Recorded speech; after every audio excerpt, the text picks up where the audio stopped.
Yes, nkuko mukomeje kugenda mubibona rero ahangaha nageze ku cyambu.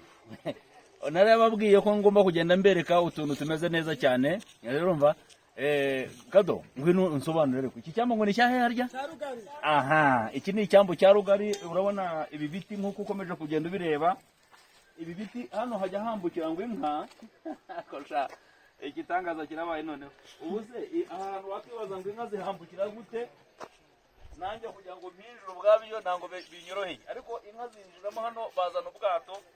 Dore ubwato ngo buriya hari haburya bwerekana disibere, erekana buriya bwato babureba abantu bataza kugira ngo ndimo ndababeshya.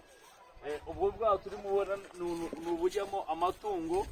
Aha rero uri mureba, ariko si umuntu ndi yakogamo sha. Hano ntabwo umuntu yakoga. Yoga. Ni hagufiya.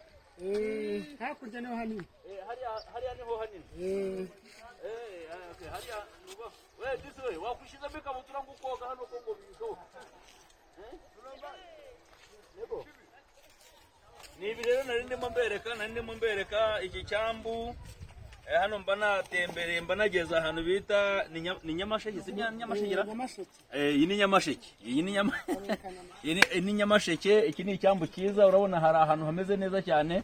Sinzi impamvu abantu mudatembera ngo muze mwidumbaguze muri ano mazi.